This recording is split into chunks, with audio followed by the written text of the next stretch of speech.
નમસ્કાર, મુદ્દાની વાત જોવાની શરૂઆત આપ કરી ચૂક્યા છો। હું છું આપની સાથે વિકાસ મકવાણા અને હું છું આપની સાથે જિજ્ઞાસા। મુદ્દાની વાતમાં જે વાત કરીશું યુદ્ધનો આ 12મો દિવસ અને 12મા દિવસે જે નિર્ણય લેવામાં આવી રહ્યો છે, હુંકાર ભરવામાં આવી રહ્યો છે, બંને તરફથી એક ખૂબ જ આઘાતજનક પણ છે ને સાથે સાથે ભયંકર પરિણામ વિશ્વભરમાં તેના હોઈ શકે છે અને એની અસર જોવા એ શરૂ પણ થઈ ચૂકી છે। ભારતમાં જ આપણે જોયું કે ઠેર ઠેર રાંધણ ગેસ માટે લોકો લાઈનોમાં ઉભા રહેલા આપણને જોવા મળ્યા। એ પછી ગુજરાત હોય, મધ્યપ્રદેશ હોય, રાજસ્થાન હોય, મુંબઈ હોય, કર્ણાટક હોય, છત્તીસગઢ હોય, ચારે બાજુ એક ગેસની લાઈન જોવા મળી।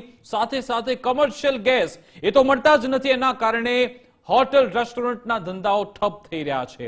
જો કે સરકારનો એ પ્રયત્ન છે કે રાંધણ ગેસ, ઘરેલું જે ગેસ છે ઘરે ઘરે પહોંચે એ માટેના પ્રયત્નો છે, પૂરતો પુરવઠો રહેશે એ માટેની તૈયારી તો છે ને પ્રોડક્શન પણ વધારી દેવામાં આવ્યું, એ આપણા હાથમાં છે। પણ જે આપણે ઓઇલ ત્યાંથી મંગાવીએ છીએ 88%, આપણી જરૂરિયાતની 88% જે ઓઇલ આપણે ઇમ્પોર્ટ કરીએ છીએ એનો પણ પૂરતો સ્ટોક છે। પણ જ્યારે એ સ્ટોક પતી જશે ત્યારે શું થશે? સરકારે કહ્યું કે વાંધો નહીં, $140 પ્રતિ બેરલ સુધી ભાવ જાય તો પણ કોઈ વાંધો નથી, આપણે પેટ્રોલ ડીઝલના ભાવ નહીં વધે। પણ ગેસને લઈ જોરદાર અત્યારે ઘમાસાણ મચેલું છે।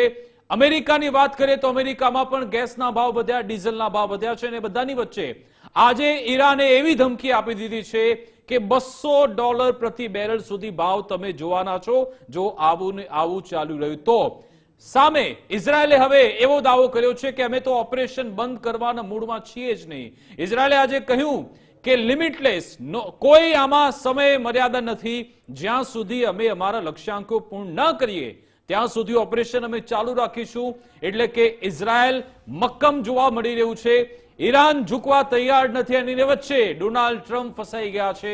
ડોનાલ્ડ ટ્રમ્પ આમાંથી બહાર નીકળવાનો પ્રયત્ન કરી રહ્યા છે અને હવે આ બહાર નીકળવાની લાઈમાં શું કોઈ એવું ખોટું પગલું ડોનાલ્ડ ટ્રમ્પ ભરી દેશે? કારણ કે દાવો થઈ રહ્યો છે ટેક્ટિકલ ન્યુક્લિયર વેપનનો ઉપયોગ ઈરાન પર થઈ શકે છે, એવી પણ ઘણી બધી શક્યતા છે। એ તમામ વિશે આજે વાત કરીશું ને સૌથી મોટો યક્ષ પ્રશ્ન એ છે મોજતબા ખામેની આખરે ક્યાં છે? શું એ ઘાયલ છે કે પછી સ્વસ્થ છે કે પછી એને લઈ કોઈ બીજી પણ ઘણી બધી શક્યતાઓ છે? તમામ વિશે આજે વાતચીત કરીશું। ડોનાલ્ડ ટ્રમ્પે એક સંકેત આપ્યો છે, ઈરાન તરફથી પણ એક મોટી વાત કરવામાં આવી છે। તમામ વિશે વિશ્લેષણ કરીશું કે યુદ્ધ ક્યાં જઈ રહ્યું છે અને તેની શું અસરો અત્યારે વિશ્વભરમાં થઈ રહી છે। બિલકુલ, ખાસ તો જે પ્રકારે આજે યુદ્ધનો 12મો દિવસ છે અને એની વૈશ્વિક અસરો વર્તાવવાની શરૂઆત થઈ ગઈ છે। અલગ અલગ અન્ય દેશોની વાત કરીએ તો ક્રૂડ ઓઇલના ભાવ વધતા, પેટ્રોલ ડીઝલના ભાવ ભડકે વળ્યા છે। સતત 20-30% ભાવ વધારો પેટ્રોલ ડીઝલમાં ઝીંકાયો છે અન્ય દેશમાં।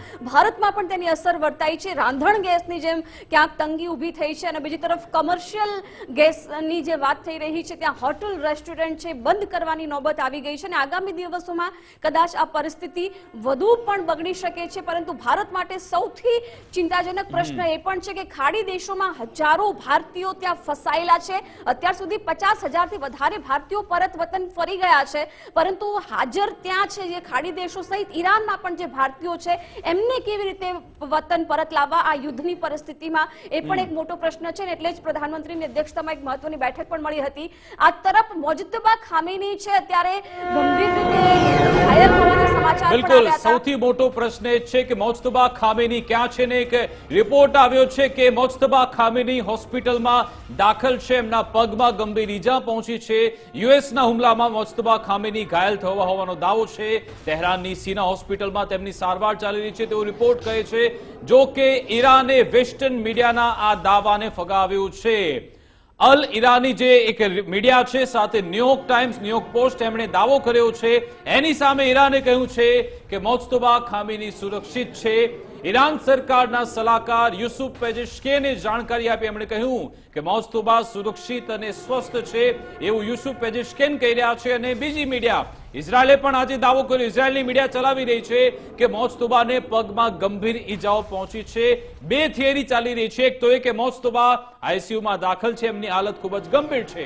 ઈરાન સતત દાવો કરી રહ્યું છે કે મોજતબા એકદમ સ્વસ્થ છે, પણ સવાલ એ પણ થાય કે ઈરાનના તમામ જે બચેલા નેતાઓ છે, લીડરશિપ છે, એમના તમામના નિવેદન આવી રહ્યા છે, વિડીયો આવી રહ્યા છે, પણ મોજતબા ખામેનીના વિડીયો નથી આવી રહ્યા, ના એમનું કોઈ સ્ટેટમેન્ટ આવ્યું, ના એમને લઈ કોઈ જાણકારી સામે આવી છે.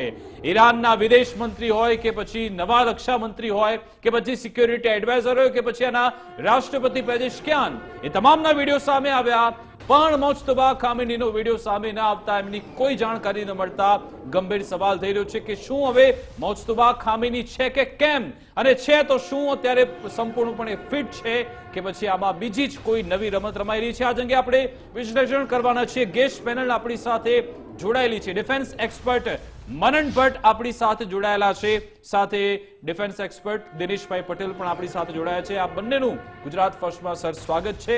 આપની પાસે આવું, પરંતુ એ પહેલા બીજા એક મહત્વના સમાચાર એ કે જે હમણાં વાત કરી, ઈરાને જે ધમકી આપી છે વિશ્વભરને, ન વિશ્વભર નહીં પરંતુ અમેરિકા અને તેના સહયોગી દેશોને, મહાયુદ્ધમાં અમેરિકા અને તેના સહયોગીને ઈરાને ધમકી આપી છે.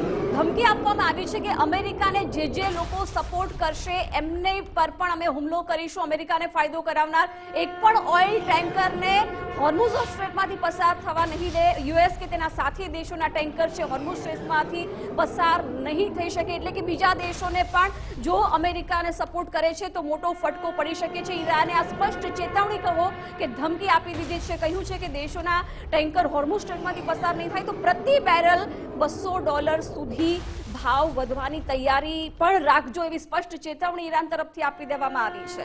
બિલકુલ, IRGCના કમાન્ડર તરફથી આ સ્ટેટમેન્ટ રિલીઝ કરાયું છે કે જેટલા પણ દેશો અમેરિકા અને તેના સહયોગીઓ છે એમનું 1 લીટર તેલ પણ ત્યાંથી અમે પસાર નહીં થવા દઈએ. તમે $200 પ્રતિ બેરલના ભાવ જાણવા તમે હવે આતુર છો તો અમે તમને ત્યાં ભાવ તમારે લઈ જઈશું, એવી ચેતવણી આપવામાં આવી. આ બધાની વચ્ચે શું ડોનાલ્ડ ટ્રમ્પને મારી નાખવાની ધમકી આપવામાં આવી રહી છે અથવા તો ઈરાન એનું પ્લાન બનાવી રહ્યું છે? એ સવાલ એટલા માટે થાય કારણ કે ઈરાને ટ્રમ્પને મારી નાખવાની એક ધમકી આપી છે. જી હા, ઈરાનની સિક્યોરિટી ચીફ છે જે અલી લારીજાની, તેમણે ટ્રમ્પને વોર્નિંગ આપી છે અને અલી લારીજાની કહી રહ્યા છે કે સાવધાન રહો, ક્યાંક તમે જ ખતમ ન થઈ જતા. હકીકતમાં ટ્રમ્પે એક સોશિયલ મીડિયા ટ્રુથ પર, એમનું જે સોશિયલ મીડિયા પ્લેટફોર્મ છે ટ્રુથ, એના પર લખ્યું હતું કે 20 ગણો એટેક કરીશું ને ઈરાનને ખતમ કરી નાખીશું. એના જવાબમાં એમણે ધમકી આપી અલી લારીજાનીએ કે સાવધાન રહેજો, ક્યાંક તમે જ ખતમ ન થઈ જતા. અને ઈરાનનો તો પોતાનો એવો ભૂતકાળ છે કે 15-15, 20-20 વર્ષ બાદ પણ તે બદલો લે છે. શું ડોનાલ્ડ ટ્રમ્પનો પણ આવી રીતે બદલો લેશે કે કેમ, એક મોટો સવાલ. અને આ બધાની વચ્ચે અત્યાર સુધીના સૌથી મોટા સમાચાર, એના પર પણ નજર કરીશું. ને સમાચાર એ છે કે શું અમેરિકા હવે ગ્રાઉન્ડ ઓપરેશનની તૈયારી કરી ચૂક્યું છે. અમેરિકા પોતાના સૈનિકોને ઈરાન મોકલશે અને ખુલાસો કર્યો છે અમેરિકી સેનેટર બ્લુ મેન્થલે. જી હા, ઈરાનની ધરતી પર અમેરિકી સૈનિક મોકલવામાં આવી શકે છે તેવા સંકેત તેમણે આપી દીધા. જે સિક્યોરિટી બ્રીફિંગ હતી તેમાંથી બહાર આવીને તેમણે આ એક સ્ટેટમેન્ટ આપ્યું છે.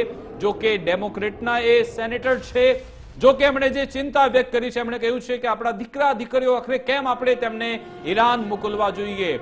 શું કહેવામાં આવ્યું સેનેટર રિચાર્ડ બ્લુ મેન્થલ તરફથી એ પણ સાંભળ્યું. Point of potentially deploying our sons and daughters on the ground in Iran. We seem to be on a path toward deploying American troops on the ground in Iran to accomplish any of the potential objectives here.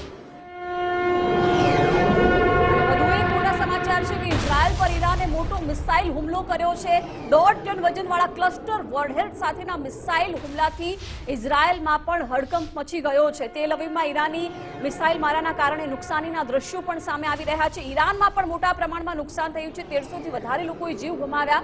પરંતુ હવે Iran પણ cluster બોમ્બથી જે પ્રકારે Israel પર સતત હુમલાઓ કરી રહ્યું છે, ઈરાનમાં પણ આ જ પ્રકારે નુકસાનીના દ્રશ્યો સામે આવી રહ્યા છે. ઈરાને કહ્યું કે તેલ અવીવના દક્ષિણમાં હેલા સેટેલાઇટ કમ્યુનિકેશન સેન્ટર અને બીર યાકુબ વેસ્ટ યરુશલમ તેમજ હાઇફાની મિલિટરી સાઇટ્સના અમે લોકોએ નિશાન બનાવી છે. ઈરાન પણ એટલી જ તીવ્રતાથી ઇઝરાયલ પર સતત હુમલા અત્યારે કરી રહ્યું છે.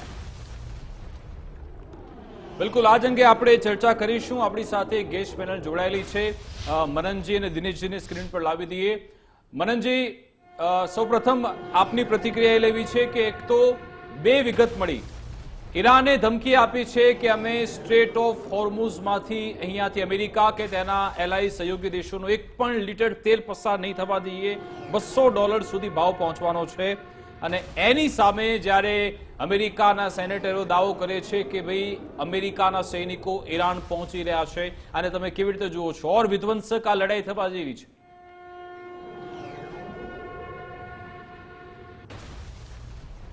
જી, યુદ્ધ હવે બહુ નિર્ણાયક પરિસ્થિતિમાં આવી ચૂક્યું છે. અમેરિકાને જેમ તેમ કરીને યેનકન કરીને આ સંઘર્ષમાંથી બહાર નીકળવું છે, અને જે ઇઝરાયલ એને નથી કરવા દઈ રહ્યું. હવે આપણે જે વાત કરી એ ખરેખર બહુ સૂચક છે. અને વર્લ્ડ ઇકોનોમી કે વર્લ્ડ એનર્જી જે આખા વિશ્વની એનર્જી જે પેટ્રોલિયમ ઉપર આખું વિશ્વ ચાલે છે, વિશ્વના પૈડા ક્યાંક ને ક્યાંક રોકાઈ જવાની ભીતિ સેવાઈ રહી છે.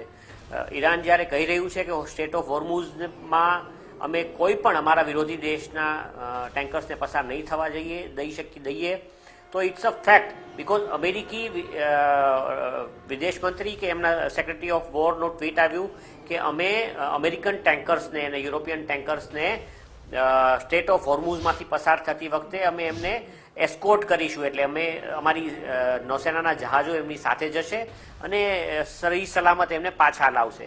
અને એ ટ્વીટ કર્યા પછી એને ડિલીટ કરવું પડ્યું. આનો ચોખ્ખો અને સીધો અર્થ એ થાય છે કે અમેરિકા સમજે છે કે બંદર અબ્બાસ, ઈરાનનું જે બંદર છે, ત્યાંથી સ્ટેટ ઓફ હોર્મુઝનો જે ચોક પોઈન્ટ છે એ ત્યાં બરોબર એક ત્યાં એવો એંગલ આવે છે કે જ્યાંથી ઈરાન જો ઈચ્છે, અને ઈરાને અત્યારે એવું પણ સંભળાઈ રહ્યું છે કે આ પ્રદેશની અંદર માઇન્સ એટલે કે સમુદ્રી એના પર આપણે વાત કરીએ. સમુદ્રની અંદર અંડરવોટર માઇન્સ એ માટેનો એક આખો પ્લાન તૈયાર કર્યો છે, અને સપ્લાય કદાચ ચીન અને રશિયાએ જ કરી છે. એના પર આવું છું.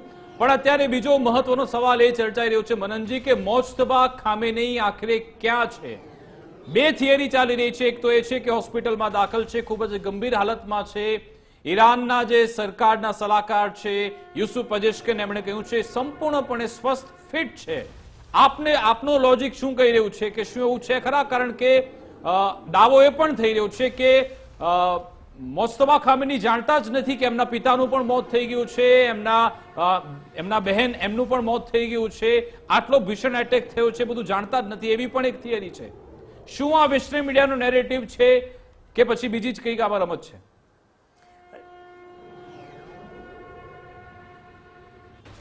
જુઓ, અત્યારે જ્યારે યુદ્ધના વાદળો છવાયેલા હોય, ફોગ ઓફ વોર જ્યારે છવાયેલો હોય, ત્યારે સાઈ ઓપ્સ જેને કહેવાય એવું કંઈક ઇઝરાયલ કરી રહ્યું હોય એવું અત્યારે મને લાગી રહ્યું છે.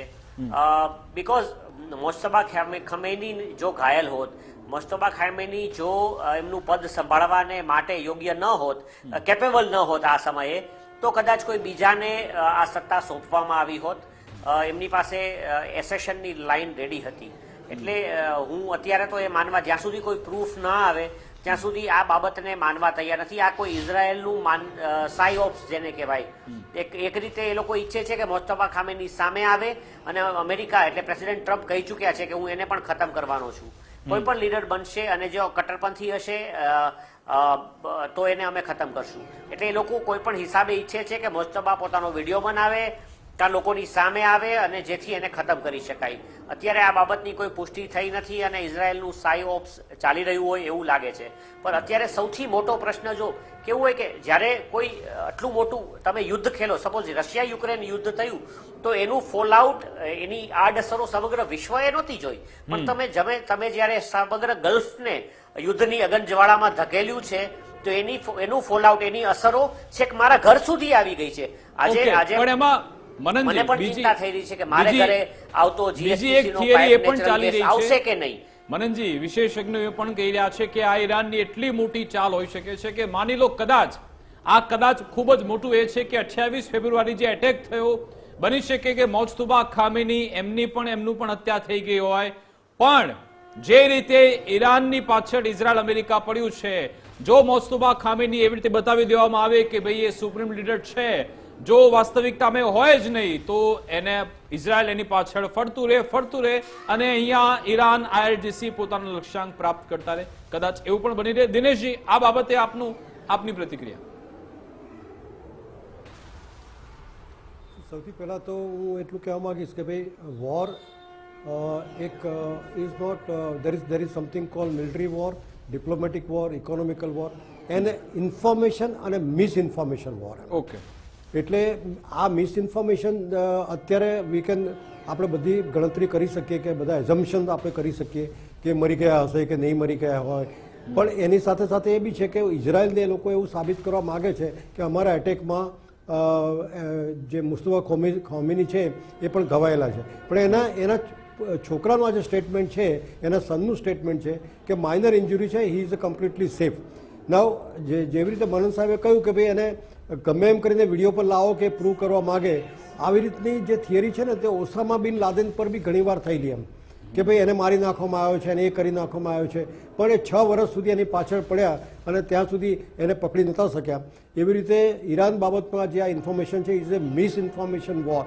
અને યુદ્ધમાં કહેવાય છે કે there is always a surprise અને સસ્પેન્સ, આ બે વસ્તુ પર યુદ્ધમાં લડવાનું હોય છે. એટલે દુશ્મનોને સરપ્રાઇઝ આપીને સસ્પેન્સ પણ અમુક વસ્તુઓ રાખવી એ અત્યારે થિયરી બધી ચાલી રહી છે. એટલે ઇઝરાયલ જે કહે છે કે આવું થયું છે તેવું થયું છે એ એમની ઇન્ફોર્મેશન છે, એમની એટલે બંને પોતપોતાના નેરેટિવ સેટ કરી રહ્યા છે. બિલકુલ, પણ હવે આજે ઈરાને જે ધમકી આપી દીધી કે ભાઈ સ્ટ્રેટ ઓફ હોર્મુઝમાંથી, અને ડેટા કહે છે, હું નથી કર્યું, ડેટા કહે છે છેલ્લા 24 કલાકમાં ત્યાંથી એક પણ શિપ પસાર થયું નથી, એટલે ટોટલ લોક તો છે જ એ એરિયા.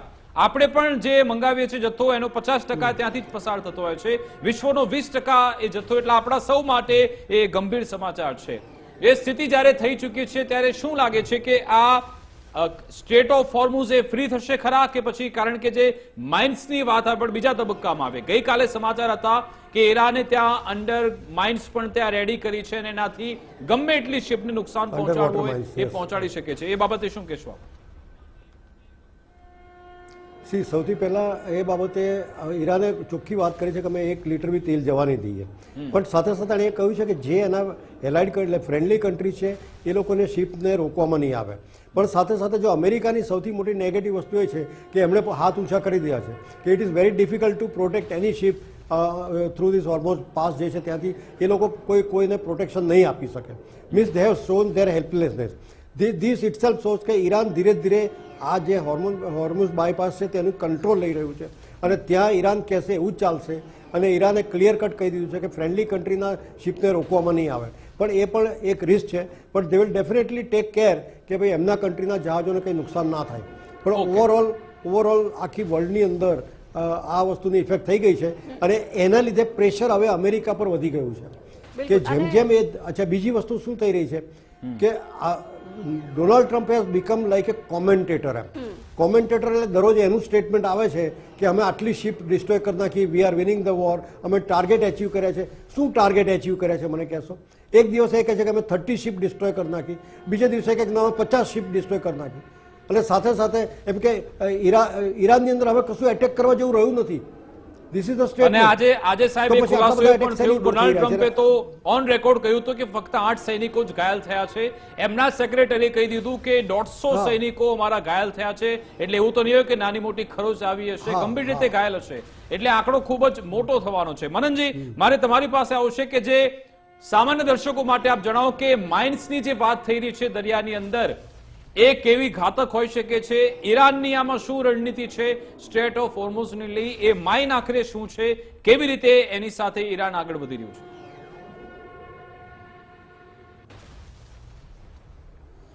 જો અમેરિકા અને ઇઝરાયલના કમ્બાઇન્ડ અટેકથી ઈરાનની રાજધાની તહેરાન ઓલમોસ્ટ ડિસ્ટ્રોય થઈ ચૂકી છે. ઈરાનની મિલિટરી સ્ટ્રાઇક્સ લોન્ચ કરવાની કેપેસિટી ઓલમોસ્ટ ખતમ થઈ ચૂકી છે. ગઈકાલની જ વાત કરું, મારા એક મિત્ર છે તેમનો ઇઝરાયલથી ફોન આવ્યો અને એમણે કહ્યું કે અમારે શું છે કે મિસાઇલો આવે છે અને એની 5 મિનિટ પહેલા અમને છૂટક મિસાઇલો આવે તો કંઈક અમને પ્રી વોર્નિંગ મોબાઈલ પર મળી જાય, એટલે થોડી વાર માટે બંકરમાં જતા રહેવાનું ને પછી બહાર આવી જવાનું. એટલે ઇઝરાયલને ઈરાન જે ઈચ્છે તેવું નુકસાન નથી પહોંચાડી શકી રહ્યું. એટલે મરતા ક્યાં ન કરતા એવી વાત છે. એટલે હવે જે ફ્રેન્ડલી કન્ટ્રીઝના શિપ્સને જવા દેવાની પણ વાત છે ને, તમે જ્યારે માઇન લેઇંગ કરો ને ત્યારે એ પણ શક્ય ન બને. એકવાર સ્ટેટ ઓફ હોર્મુઝમાં જો માઇન્સ ઈરાન બિછાવી દેશે તો જ્યાં સુધી માઇન ક્લિયરન્સનું ઓપરેશન નહીં કરવામાં આવે ત્યાં સુધી ત્યાંથી તણખલું પણ પસાર નહીં થઈ શકે. એનો અર્થ એમ કે વૈશ્વિક જે ક્રૂડ ઓઇલની સપ્લાય છે તેને બહુ મોટો ધક્કો પહોંચશે. બીજી તરફ આપણને ખબર છે કે કતારે નેચરલ ગેસનું પ્રોડક્શન બંધ કરી દીધું છે. એ પ્રોડક્શન ચાલુ કર્યા ના 2 અઠવાડિયા સુધી એને ચાલુ કરશે એને પછી 2 અઠવાડિયા પછી પ્રોડક્શન નોર્મલ થશે. એટલે અત્યારે નેચરલ ગેસની ખામીથી તો આપણો સમગ્ર દેશ આપણે પણ જજુમી રહ્યા છીએ, સાથે સાથે વિશ્વના બીજા દેશો પણ જજુમી રહ્યા છે. એટલે આ જે એનર્જી ક્રાઇસિસ છે, યુએસ અને ઇઝરાયલ અત્યારે સમગ્ર વિશ્વની આંખમાં કણાની જેમ ખૂંચી રહ્યા છે. એમના અગ્રેશનને લીધે સમગ્ર વિશ્વ આજે એક બહુ મોટા એનર્જી ક્રાઇસિસને ફેસ કરી રહ્યું છે. તમે વિચારો કે હજી કોવિડમાંથી વિશ્વ ઉભરીને આવ્યું અને કોવિડની જે મંદી છે તેમાંથી ધીમે ધીમે નીકળવાનો સમય શરૂ થયો અને બધા ઇકોનોમીઝ જે છે એ ગતિ પકડવા માંડી. ત્યારે આવી રીતે આવું યુદ્ધ કરીને સમગ્ર વિશ્વની ઇકોનોમીને ફરીવાર રિસેશનમાં નાખવાની આ બે દેશો દ્વારા કાર્યવાહી થઈ છે. અને અત્યારે જ આપણે મનનજી આપણી હમણાં જે વાતચીત થઈ કે વેસ્ટર્ન મીડિયા રિપોર્ટ્સ દર્શાવી રહી છે દેશો ખૂબ બિલકુલ મનનજી થઈ ચૂક્યા છે. CNN રિપોર્ટ કરી રહ્યું છે ટ્રોમા ટુ આઈ, મોજતબા ખામેનીની વાત કરી રહ્યા છે. Trauma to eye, facial cuts and broken foot in first day attack. CNN દાવો કરી રહ્યું છે કે મોજતબા ખામેનીની આવી હાલત છે. ખબર નહીં હવે ક્યાંથી એ લોકોને આ રિપોર્ટ મળી રહ્યા છે. પણ મારે એના પર આવું છે કે ગઈકાલે પાકિસ્તાન શહેબાઝ શરીફે પણ મોજતબા ખામેનીની વરણીથી એને વધાવી લીધી, અભિનંદન આપ્યા. આજે તુર્કીએ ખૂબ જ મહત્વનું સ્ટેટમેન્ટ આપ્યું. અર્દોગાને કહ્યું કે અમારા ભાઈઓ પર જે રીતનો એટેક થઈ રહ્યો છે એ યોગ્ય નથી. તુર્કીએ પણ અભિનંદન આપ્યા હતા, ઓમાને પણ આપ્યા હતા, પાકિસ્તાન પણ આપી રહ્યું છે. એને આપ કેવી રીતે જુઓ છો? મુસ્લિમ રાષ્ટ્રો ધીમે ધીમે હવે પ્રો ઈરાન ટાઈપના એમના સ્ટેટમેન્ટ આવી રહ્યા છે.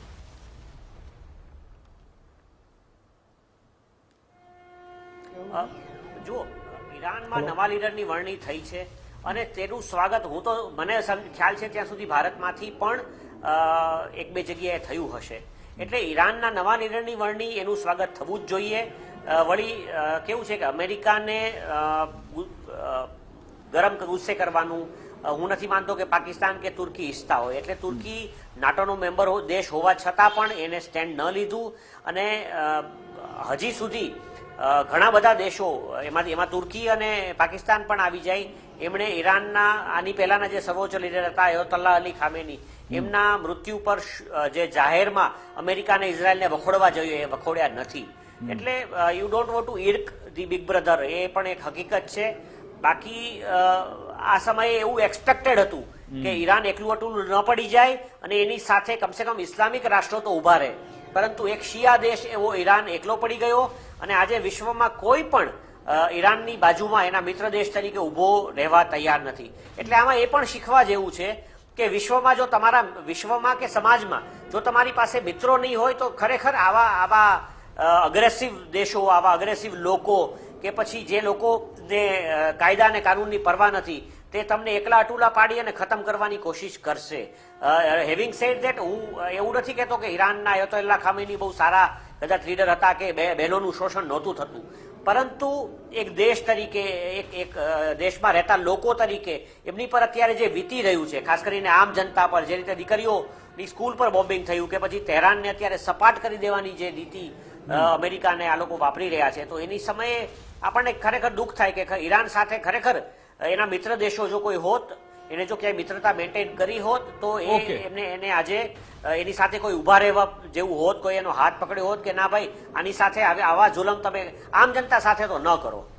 ઓકે, એટલે દિનેશજી હવે એક સવાલ એ પણ છે કે જેમ વૈશ્વિક અસરો દેખાય છે આજે રાંધણ ગેસની, જેમ ભારતમાં પણ અલગ અલગ જગ્યાએ અછતના દ્રશ્યો આપણે જોયા. પ્રધાનમંત્રીએ એક બેઠક કરે છે, ભારતીયોની સુરક્ષા સુનિશ્ચિત કરવી આપણી પ્રથમ પ્રાથમિકતા રહેશે.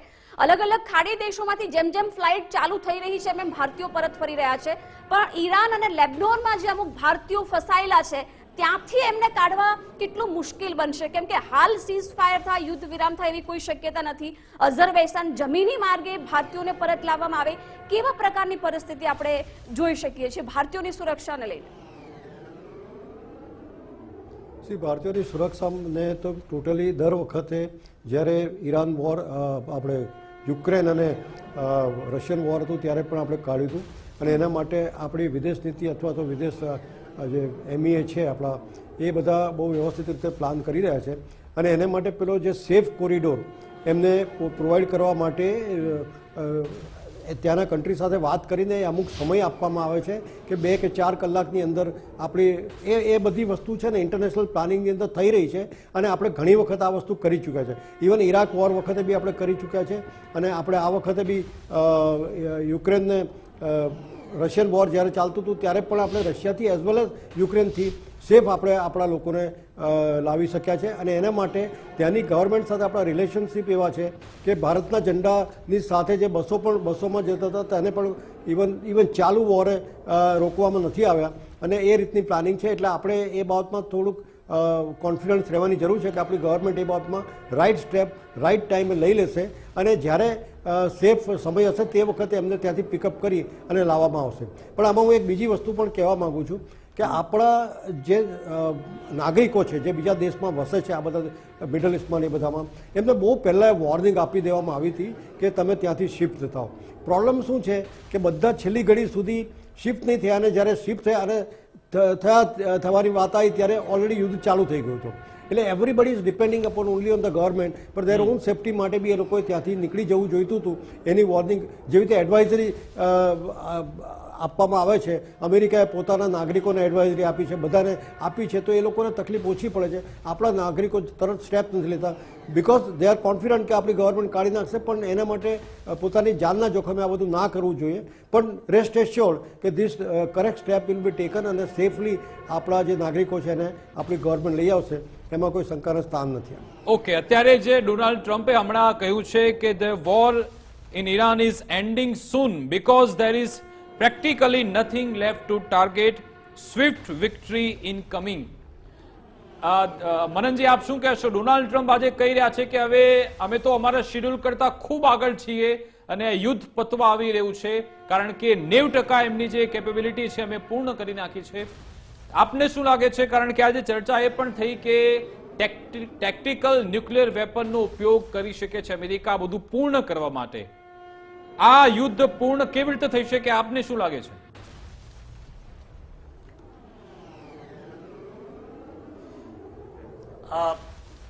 પ્રેસિડેન્ટ ટ્રમ્પનું સ્ટેટમેન્ટ એકચ્યુઅલી એમના સ્ટેટમેન્ટ ફરતા રહેતા હોય છે પણ જો આ સ્ટેટમેન્ટનું હું આકલન કરું તો પ્રેક્ટિકલી અમેરિકા જે વોરહેડ્સ ઈરાન પર હુમલો કરવા માટે વાપરી રહ્યું છે એના ખર્ચો પર ડે $3 બિલિયન ખર્ચો અમેરિકાને થઈ રહ્યો છે. અમેરિકી અર્થતંત્ર જે હજી શટડાઉન કરવું પડ્યું હતું, એ દેશ કે જેને આખા કન્ટ્રીને શટડાઉનમાં લઈ જવો પડ્યો, લોકોને 1.5 મહિનો પગાર આપ્યા વિના ઘરે બેસાડવા પડ્યા, એ દેશે પોતાના નાગરિકોને જેમને સરકારી લોકોને પગાર આપવાના પૈસા નહોતા એટલે શટડાઉન ઇકોનોમિક શટડાઉન મારવું પડ્યું. એમણે પોતાના દેશને આખા દેશને યુદ્ધમાં ધકેલ્યો છે. એટલે યુદ્ધનો ખર્ચો હવે ડોનાલ્ડ ટ્રમ્પને પોસાતો નથી. યુદ્ધખોર નેતાન્યાહુ માનતા નથી એટલે અમેરિકા હવે આ યુદ્ધમાંથી ગમે તેમ નીકળવા માંગે છે. અને જે કોસ્ટ ઓફ વોર જે છે એટલે ઈરાનમાં એમણે કહ્યું ને કે ખરેખર ઈરાનમાં તહેરાનમાં ખાસ કરીને જે તારાજી થઈ છે એ જોતા એમના વોરહેડની જે કિંમત છે એ કેપેસિટીના એવડા મોટા ટાર્ગેટ્સ તહેરાનમાં કે ઈરાનમાં બચ્યા નથી. ઈરાનની મિલિટરી કેપેસિટીઝને એ લોકો નલિફાઈ કરી ચૂક્યા છે. છેલ્લા થોડા દિવસથી 2 કે 3 દિવસથી તો હું ઈરાન તરફથી કોઈ મોટા હુમલાના સમાચાર પણ નથી જોઈ રહ્યો. એનો અર્થ એમ કે ઈરાન એની મિલિટરી કેપેબિલિટી મોટાભાગની મિલિટરી કેપેસિટીને ગુમાવી ચૂક્યું છે અને હવે અમેરિકા પાસે એવા કોઈ મોટા લક્ષ્યો નથી. અમેરિકી સેના અને એનું એઆઈ ક્લાઉડ પણ વિચારી રહ્યું છે કે હવે અમારે કોને ઉપર હુમલા કરવા. એટલે અને બટ નેચરલ છે કે જે દેશ હવે અમેરિકા આ યુદ્ધમાંથી ગમે તેમ કરીને નીકળવા માંગે છે, સ્વિફ્ટ અને બહુ જલ્દીથી નીકળવા માંગે છે, પણ બીજી તરફ ઇઝરાયલ અને આપણે હમણાં તમે કહ્યું કે ડોનાલ્ડ ટ્રમ્પના નિવેદન પર આપણે ઈરાનનો ખાત્મો નહીં બોલાવીએ. મનનજી, આપણે ભરોસો ન કરવો જોઈએ. ડોનાલ્ડ ટ્રમ્પ જે એક બાદ એક એમના નિવેદન આવે છે. એમણે હમણાં એવું કહ્યું, એમણે બ્લેમ કર્યો છે કે હેક્સેટ એમના રક્ષામંત્રી રૂબિયો આ તમામને નિર્ણય લીધો તો ઈરાન પર એટેક કરવાનો, એમના કારણે ઈરાન પર એટેક થયો છે. હવે એમના પર ટોપલો ઢોળી રહ્યા છે. દિનેશજી, ડોનાલ્ડ ટ્રમ્પ કહી રહ્યા છે કે એમને રક્ષામંત્રીને જે ત્યાંના ઉપરાષ્ટ્રપતિ છે એ બધાએ ભેગા મળીને ઈરાન પર એટેક કરવાનો નિર્ણય કર્યો એટલે બધું થયું. તે વખતે તો એમણે એવું પણ કર્યું હતું કે ભાઈ યુએઈને આપણે બીજા કન્ટ્રીઝે એમની ઉપર ફોર્સ કર્યો, ખોમેની ઉપર એટેક કરીને એને ખતમ કરવાનો ફોર્સ બી એ લોકોએ કર્યો, એટલા માટે એને મારી નાખવામાં એ સ્ટેટમેન્ટ પણ ડોનાલ્ડ ટ્રમ્પનું આવી ગયું છે. એટલે એના સ્ટેટમેન્ટની ક્રેડિબિલિટી કંઈ રહી નથી. અને ધીસ ઇઝ જે અત્યારે એ કહે છે કે હવે અમારી પાસે એટેક કરવા માટે કશું નથી અને વી હેવ ડિસ્ટ્રોયડ ધ ઈરાન, તો પછી ઈરાન આટલું બધું જે પ્રેશર, અને એ લોકો કહે છે કે ન્યુક્લિયર વેપન્સ અમે વાપરીશું, તો પછી કોની ઉપર તમે ન્યુક્લિયર વેપન વાપરવાના છો? આ ધમકી કેમ આવી રહી છે? જો ઈરાનની અંદર બધું ખતમ જ થઈ ગયું છે તો. અને બીજું કે જે અત્યારે મિસાઇલના હુમલા ઓછા થઈ ગયા છે ને, એ ઈરાનની સ્ટ્રેટેજી છે. ઈરાને અત્યારે શું કર્યું છે, મિસાઇલના એટેક ઓછા કરી નાખ્યા છે અને ડ્રોન એટેક વધારી દીધા છે, બીકોઝ દે હેવ ડ્રોન. અને એક વાત નક્કી છે કે ઈરાનમાં ખાસું નુકસાન થયું છે, ખાસી ખાના ખરાબી થઈ છે, લોકોના મોત થયા છે, એમાંથી ઈરાનને ઊભું થતા ઘણી વાર લાગશે. ને એમાં જો યુદ્ધ કદાચ રોકાય છે, ડોનાલ્ડ ટ્રમ્પ માટે વિન વિન સિચ્યુએશન એ રહે કે જાહેર કરી દે કે અમે ખામેનીને મારી નાખ્યા, એમના પરમાણુ હથિયાર લઈ લીધા, અથવા તો ત્યાં સુધી પહોંચવા નથી દીધા, એમની મિસાઇલ જે કેપેસિટી હતી એને બરબાદ કરી નાખી, એટલે અમે હવે યુદ્ધ સમાપ્ત કરીએ છીએ. કદાચ એવી જાહેરાત પણ ડોનાલ્ડ ટ્રમ્પ કરી દેવું લાગી રહ્યું છે. હવે જોઈશું કે આગળ આમાં શું થાય છે. સમયના અભાવના કારણે સાહેબ આ ચર્ચા પર પૂર્ણવિરામ મૂકીએ છીએ. આભાર દિનેશજી, આભાર મનનજી, અમારી સાથે જોડાયા, વાતચીત કરી તે બદલ આપનો ખૂબ ખૂબ આભાર. તો જેમ જેમ સમય બદલાઈ રહ્યો છે તેમ તેમ ડોનાલ્ડ ટ્રમ્પના પોતાના નિવેદન બદલાઈ રહ્યા છે. ડોનાલ્ડ ટ્રમ્પ આ યુદ્ધની પૂર્ણાહુતિની ક્યારે જાહેરાત કરે છે એના પર નજર રહેશે. અને સાથે ઈરાને જે ધમકી આપી છે કે અમે સ્ટ્રેટ ઓફ હોર્મુઝમાં દરિયામાં માઇન્સ ગોઠવીને રાખીએ છીએ, એનાથી એક પણ શિપ ત્યાંથી પસાર નહીં થાય, શું થશે કે કેમ? સાથે સાથે વિશ્વભરનો જે ઓઇલનો પુરવઠો અત્યારે ત્યાં ઠપ થઈ રહ્યો છે, શું એ બાબતે દેશો કોઈ નિર્ણય લેશે કે કેમ, એના પર નજર રહેશે. યુદ્ધ શું પૂર્ણ થાય છે કે પછી ઓર વિકરાળ બને છે, એના પર નજર રહેશે. વિશેષ રજૂઆત અંતર્ગત બસ આટલું જ. આપ જોતા રહો ગુજરાત ફર્સ્ટ ન્યૂઝ. નમસ્કાર.